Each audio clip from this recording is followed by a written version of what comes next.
I have an amazing speaker with me today, and I welcome you, Dr. Robyn Tiger. Welcome. So happy to have you here. So happy to be here. Thank you so much for having me. Yeah, this is nice. I'm so glad we connected on Instagram and we scheduled this talk. So I'm going to tell the listeners and the viewers a little bit about you. You have an incredible bio, and I'm going to read through, and then you can just give us some more information about you and what you do. So excited to have you here. So we call you the stress-free MD. You are a well-accomplished physician. Your background is in radiology, diagnostic radiology, and you worked 15 years in the field. And now you're on a mission to empower physicians with self-care tools backed by science and research. And you've appeared on so many other podcasts and so many other shows, and you're quite accomplished. And I welcome you. And I know we're going to be talking about stress, what stress can do to us, and what we can do about stress. You're also going to share your story about how you went through stress and how you found solutions to stress. And I want to thank you for coming to the show. Thank you. Thank you so much for having me, for that really warm welcome. I'm excited to be here. And yeah, this is my passion. This is my life's work now, to educate others on how to relieve the stress in their life. And it really goes back to my story. My story, probably about 15 years ago or so, when I had a situation where on the outside everything looked perfect, right? I had two amazing little kids, a great husband, a beautiful home, this job practicing medicine, very involved in the community. And I looked like anything but anybody would want on the outside, right? But on the inside, I wasn't doing so well. And I started to develop a lot of different symptoms that nobody could figure out, no physician could figure out. It actually became a complex case, which, as doctors, we know we don't want to be complex cases, right? We love trying to figure them out, but we don't like to be complex cases ourselves. And these things that seem disconnected. I had migraines with vomiting, my gums were bleeding, I had pain throughout my body, really bad reflux, chest pain reflux. I had tinnitus, so it was ringing in my ears, and vertigo, dizziness when I turned my head. And I had a really scary symptom called paresthesias, where I developed this numbness and pain in my hands and my feet and part of my back. And as a physician, that numbness and tingling really scared me. I thought for sure that I had a debilitating neurologic disease, right? Because what else would it be? Right. And I'd be holding a knife trying to cut up vegetables in a salad, and I couldn't feel the knife in my hand. I'd be doing a breast biopsy and I couldn't feel the biopsy gun in my hand. It was just, I could see it, but I would just lose feeling. And I was Scary. really scared, so Mm-hmm. scary. Mm-hmm. I had lots of imaging studies. Of course, I'm a radiologist, so I had lots of Mm-hmm. imaging studies. They were all negative. I had lots of blood tests. They were all negative. Mm-hmm. I went and saw lots of doctors, Mm-hmm. and they all gave me different pills. So the GI doctor gave me a pill, and the Mm-hmm. neurologist gave me pills, and the Mm-hmm. periodontist was shooting antibiotics in my gums. And, Mm-hmm. I was seeing a mental health care professional because I was feeling anxious and Mm-hmm. scared and really overwhelmed and imbalanced. And it got to the point where I just really had dark thoughts, like, "Mm, I don't know if I want to be here" thoughts. It was really, really scary. Mm-hmm. And I have to share with you that at this point, I had three physician colleagues who had died from suicide. Mm-hmm. And so I was thinking to myself, oh my gosh, like, am I turning into that? Like, am I going down that path? This was a time that people don't really talk about this stuff, right? You just Mm-hmm. just keep going. And so I had a choice whether I was going to continue feeling this way Mm-hmm. and maybe end up like them, or was I going to be able to figure out how to make myself feel better? Mm-hmm. And so I really wanted to figure it out. And I realized that as much as I loved Western medicine, it just wasn't what I needed in Mhm, this moment. I didn't mhm, need pills. I didn't need to talk to people. I just needed to figure out something else. And so that was really my rock bottom. And there was only one way, up and out. And I started looking outside the box of medicine. I was already exercising a lot. I was already eating really healthy, mhm, plant-based foods. mhm, So it wasn't nutrition, it wasn't fitness. And I started hearing more and more about things like yoga, things like meditation, mhm, which I always thought were kind of weird. Like I work out in the gym. I'm a gymmer. Like I don't know what those things are, mhm, but I kept hearing more and more about it, and I had nothing else on my list to do. mhm, So I decided to give it a try. Actually, grabbed my neighbor who's a nurse and kind of got her to come with me. And we ended up trying this Yoga 101, Yoga Meditation 101 series down the road from our home. mhm, And I went in with all of these preconceived notions about people doing weird things with their bodies and saying weird things and listening to weird music and wearing weird clothes and all of mhm, these things. mhm, But I have to share with you that although I went into this class really stressed and really exhausted after working a really long day, doing lots of biopsies, mhm, reading tons of cases, having to get my kids fed and ready just mhm, so I can walk out the door to get there on time. mhm, After this first class, I actually felt this incredible shift and I mhm, felt calm mhm, and I felt clear mhm, and I felt balanced and I mhm, felt awake. I wasn't mhm, even tired anymore. mhm. Okay. So that was the beginning of me saying, okay, what just happened? But my doctor brain is like, what just happened?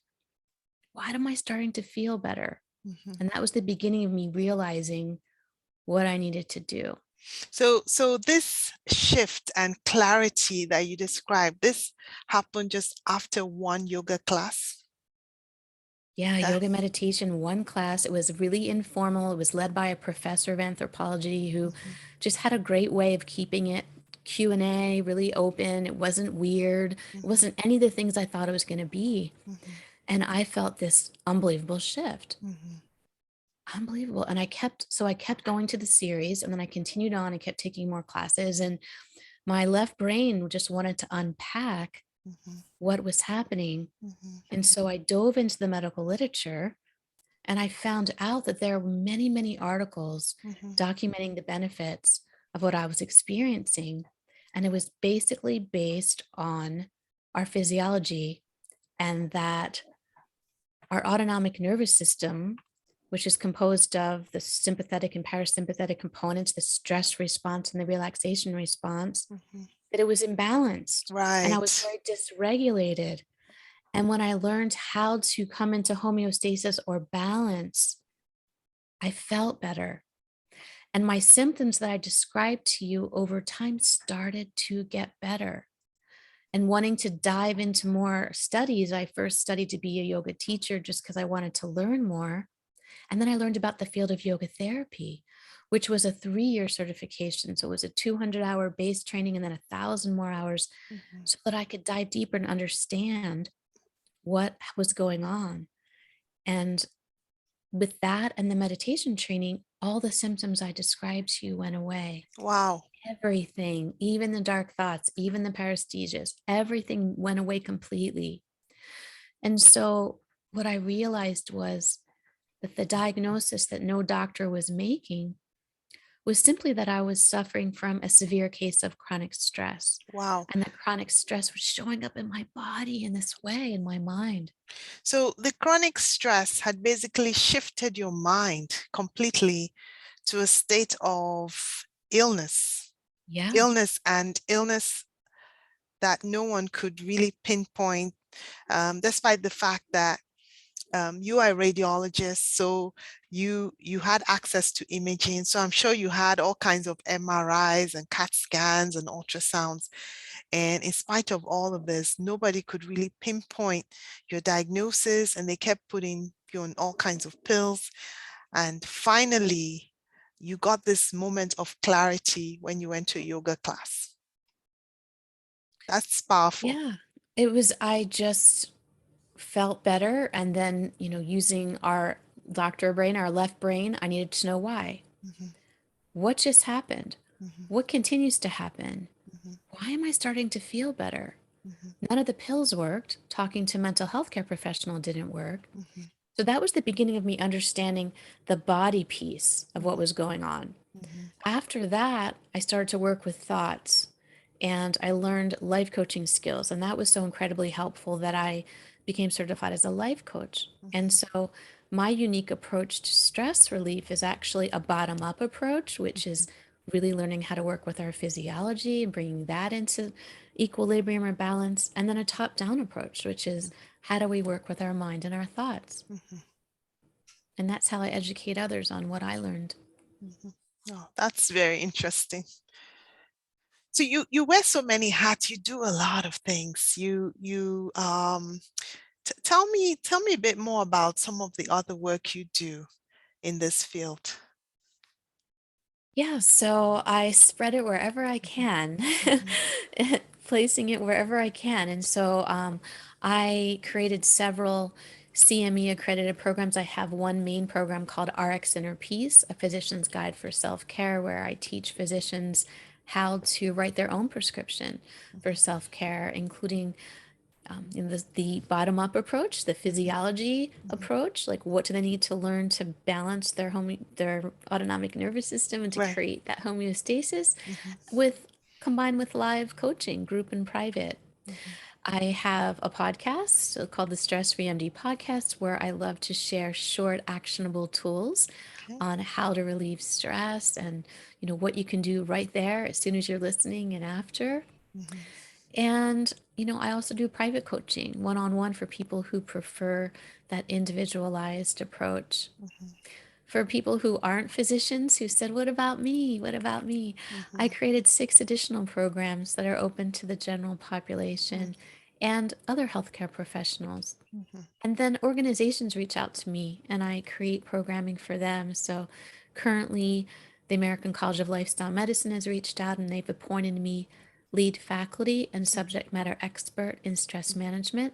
I'm currently working on creating content and editing the board review materials that Mhm. physicians will take to certify in lifestyle medicine Mhm. and creating video content. I had a meeting with the chief of staff of our Surgeon General Mhm. talking about the national agenda for physician well-being, and I've been invited by their strategic manager of operations, deputy strategic manager of operations to come to the next meeting to Mhm. discuss, what I can provide, my thoughts on what we should include Mhm. in this as well. Mhm. And AMWA, I'm going to be working with AMWA. I'm creating a program for AMWA, American Medical Women's Association, for the presumed post-COVID Mhm. issues, which may lead to depression and suicide, which is what's expected. Mhm. So anywhere and everywhere. Yeah, I mean, it's amazing. You're highly accomplished, Ty. And I'm sure the listeners and viewers of this program will find the content you share extremely valuable. So let me just ask you a question. And do you think stress in the workplace is avoidable? Can it be prevented? I Do don't you, do think you? so. I don't think that stress can be prevented Uh-huh. because we can't really control what's happening around us. So, Mhm. we have, like in the healthcare system, we've got many issues that cause stress. But Mhm. the thing is, what is your relationship with it?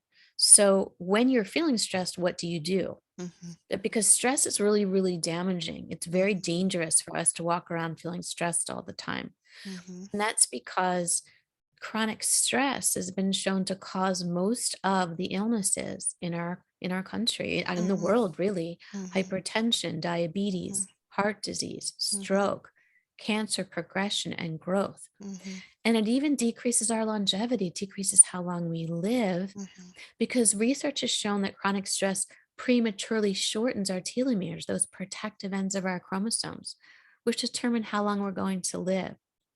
So we can't prevent things happening in our lives. Mhm. But what we can do is we can constantly come back to how can I balance myself again? How can I Mhm. get my nervous system balanced again? What can I do to feel calm, grounded, and in control again? Mhm. you know, because that will make you the healthiest version of you. And the flip side is, you know, it feels terrible to feel stressed, Mhm. right? When you're having chronic stress on board, your muscles are tight, Mhm. you can't sleep, you're reactive, you're saying things you wish you could take back. So your relationships are affected. You're not digesting your food. Your immune system isn't strong, so you get sick more easily. I mean, Mhm. so many things happen. So we feel terrible, and it makes us actually ill and makes us prone to diseases. Mhm. So being able to decrease it Mhm. when it comes on, you know, getting control is so important. So it's interesting. You said that stress fuels cancer. And I've Mm, heard of stories of professionals, nurses, who push themselves so much at work that mhm, a lot were developing cancer, especially breast cancer.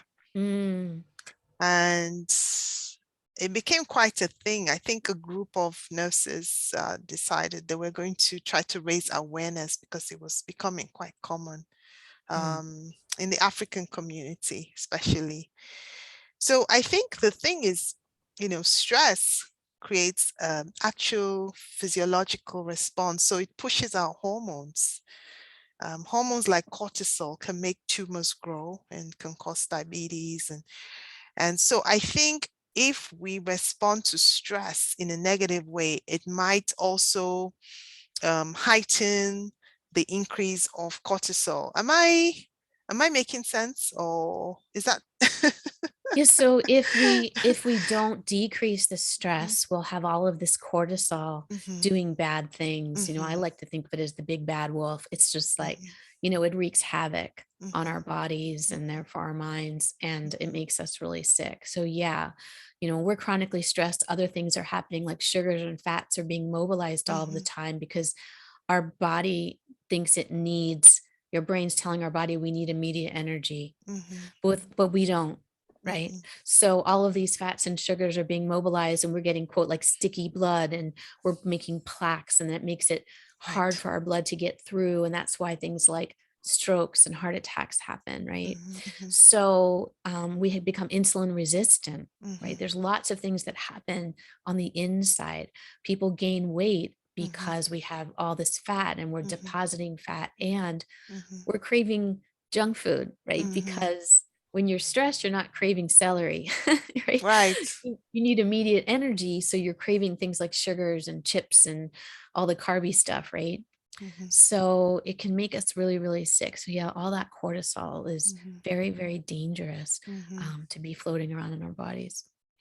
Yeah, I mean, I totally can relate to some of what you're saying because I remember working in a high stress environment, and literally I had uterine fibroids at the time, and literally these uterine fibroids doubled and quadrupled in size in just Mm, a matter of 6 months. mm, I went from mm. having little walnut-sized fibroids to a cantaloupe-sized fibroid.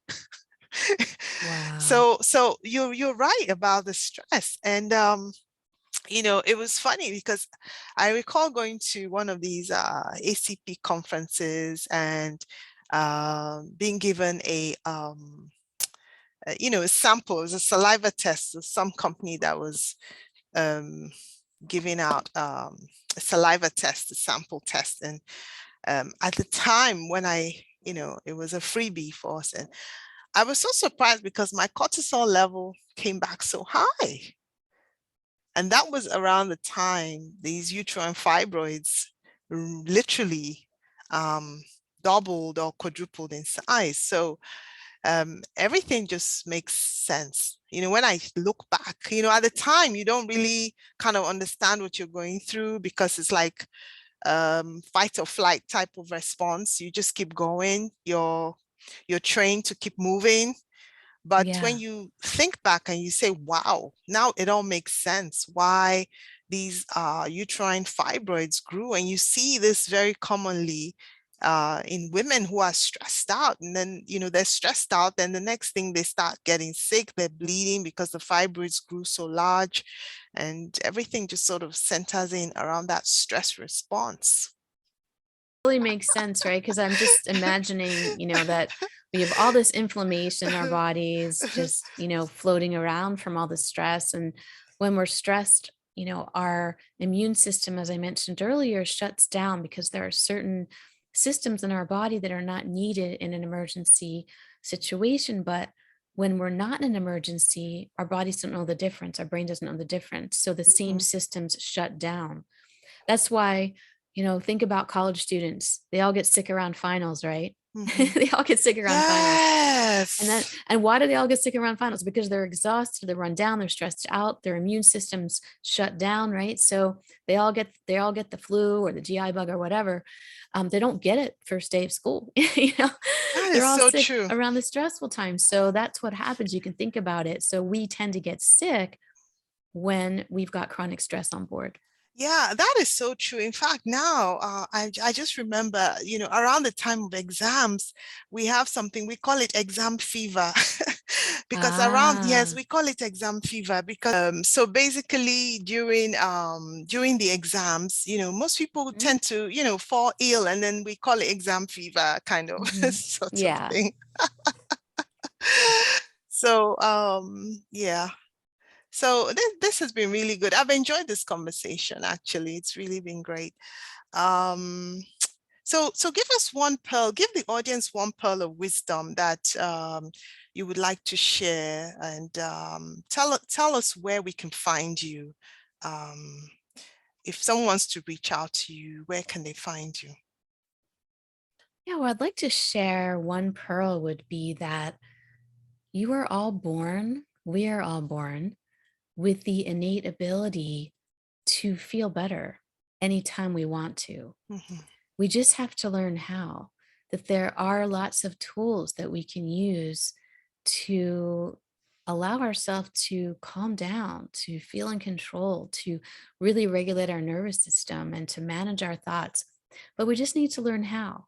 mhm. So you can do it. You Right. absolutely can. It's just the education piece. Mhm. And if anyone wants to learn more about me or reach out to me, they can go to my website, which is stressfreemd.net. And Okay. it's there that you'll find my podcast, which is the Stress Free MD podcast. You can sign up for a free chat. I'd love to chat with you and see how I can help you. And you'll see information about my programs, my private coaching as well. And if you want to get some free videos, I've got 4 free short videos on my website where you can learn a calming breathing tool. You can learn how to release tension in your neck and shoulders. I have a guided meditation as well as some life coaching with some mindset work.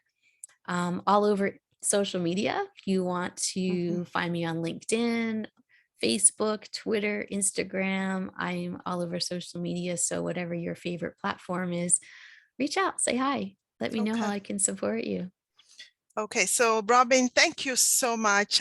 This was absolutely wonderful. I learned a lot. I mean, it was really, you provided a lot of clarity as to how people can tackle stress, and they can also reach you on social media.